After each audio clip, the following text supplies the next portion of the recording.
C'est un jeune homme de 32 ans. Nous l'appellerons Bakar. Il fume le tabac chimique depuis des années. Il lui suffit de tirer quelques bouffées pour se retrouver complètement défoncé.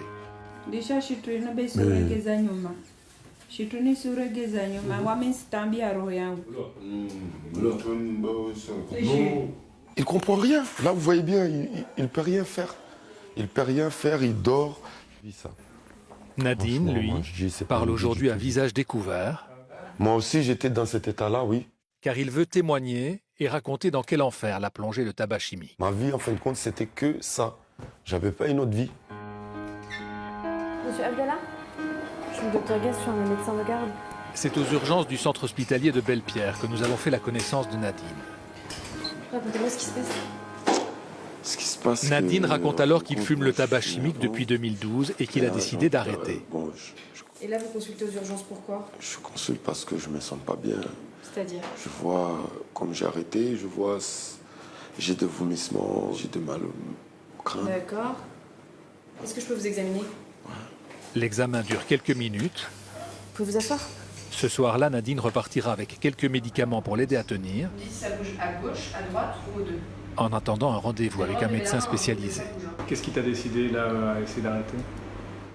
Ce qui m'a décidé de changer, c'est ma femme et mes enfants, quoi. Ils me voient pas, ils me voient que le soir. Et le soir, quand ils me voient, ils voient c'est un père zombie. Ouais, ils ont peur de moi. C'est pour cela que je me suis décidé de me faire soigner. Et le lendemain, nous retrouvons Nadine à Sainte-Clotilde. Il veut nous prouver à quel point il est facile d'acheter du tabac chimique. Là, on va aller s'asseoir là-bas, on attend que ça se passe bien. Mais le truc, c'est ici même. Le tabac chimique, c'est là. Ça se vend ici. Nous nous asseyons alors, nous discutons un peu. Vous, monsieur Jean-Marc, vous avez vu bien, hein. Vous m'avez raconté à l'hôpital, vous avez vu comment j'étais. Mais soudain, deux jeunes viennent s'asseoir en face de nous. J'étais déjà. Il faut une autorisation pour filmer à moi. Et où une autorisation pour filmer à moi? Eh, filme-le, pourquoi ils nous filment? Ben oui. Quelques minutes plus tard, les images se retrouveront sur Snapchat et tout le monde dans le quartier saura que Nadine se balade avec une équipe de télévision. Mais lui ne se laisse pas démonter quand des habitants au loin l'interpellent. Il y a des chimiques quoi. Voilà, ça.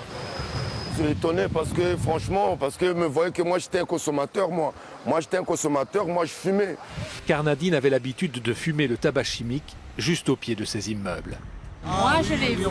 On était en haut sur le balcon. On le voyait. Dans l'escalier. Tous les matins, il piquait. Après, il ne bouge plus. Il dort comme ça.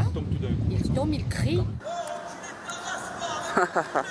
Nadine retourne alors vers les petits groupes de jeunes au pied des immeubles.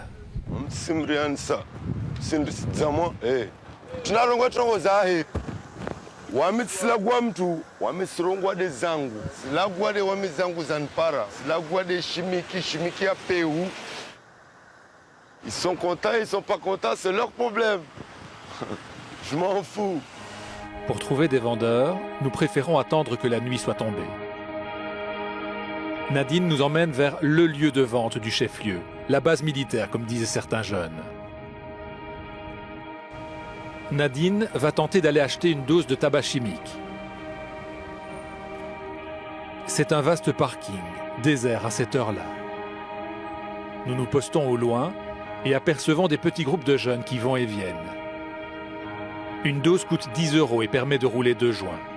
Apparemment, les jeunes se passent de la marchandise, mais à cette distance, nous ne pouvons pas distinguer de quoi il s'agit. Nadine, lui, reste invisible. Il a finalement décidé de faire demi-tour, de peur que nous ayons été repérés. Il nous emmène à présent chez un de ses meilleurs amis. Odi. C'est sa mère qui nous accueille. Odi.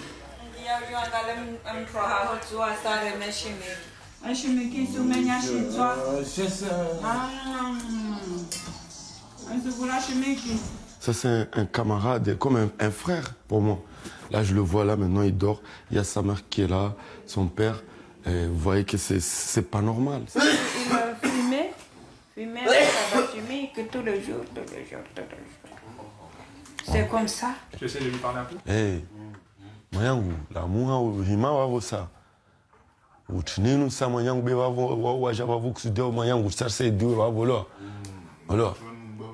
Non. Quand il ouvre les yeux, nous craignons qu'en apercevant une caméra pointée sur lui, Bakar réagisse violemment. Mais la seule chose qu'il a en tête à ce moment, c'est trouver son reste de joint et fumer quelques bouffées encore.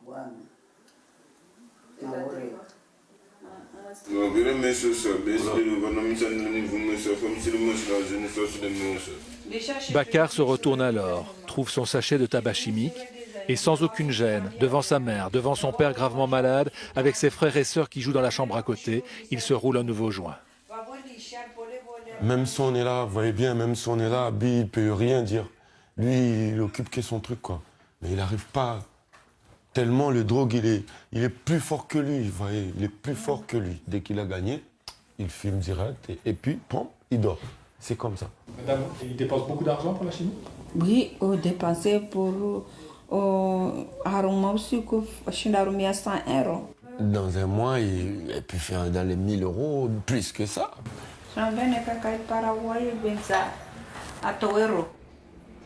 Nous quittons Bakar et sa famille en promettant d'obtenir pour lui un rendez-vous chez le médecin.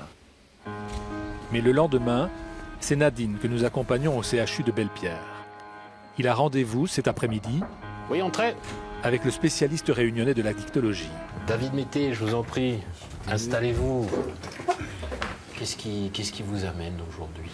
Nadine lui raconte alors ses années de tabac chimique. Ça fait depuis en 2012 que je commence à fumer. Dès que je fumais cette drogue, je n'arrivais même pas à m'en sortir. Je suis devenu accro. Je pense que votre témoignage, il est très précieux parce que ce qu'on a vu ces derniers temps, c'est vraiment un peu des choses assez inquiétantes et pour pas mal de gens, les gens voient ça comme quelque chose de plutôt marrant, de plutôt rigolo, oui, comme un effet puissant. Le docteur Mété montre alors sur son ordinateur une vidéo qui a beaucoup tourné sur Internet. Un très jeune garçon à Saint-Louis qui tire quelques coups sur une cigarette. Là, ça commence. Là, c'est... Le transformé. T'as vu? Pom! Fini. Car c'est une des caractéristiques de la chimique. Elle monte au cerveau en quelques secondes. On est dans un produit qui est un cannabinoïde, alors qui ressemble au THC. Autrement dit au Zamal. Et qui peut être 20 à 200 fois plus puissant. Donc il y a des effets du cannabis qui normalement calment, reposent et tout, mais là qui sont tellement amplifiés où ça se transforme en une espèce de truc où vous êtes bloqué vous êtes bloqué en état de catatonie pratiquement. On a l'impression qu'il est paralysé là. Tu t'es retrouvé dans des états comme ça, Ami? Ah oui, grave, plus que lui.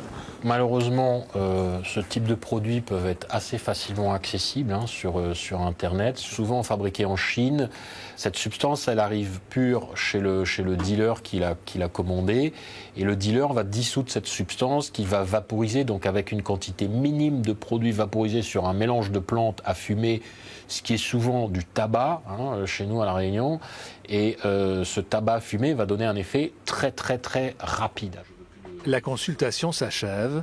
Moi, je pense que vraiment votre démarche, elle est dans le bon sens. Vous avez fait, par ce déclic que vous avez eu, la part la plus importante du travail.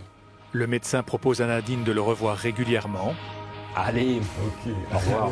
Aujourd'hui, cela fait un mois que Nadine n'a plus fumé de tabac chimique. Son ami Bakar, lui, a rendez-vous avec le docteur Mété la semaine prochaine.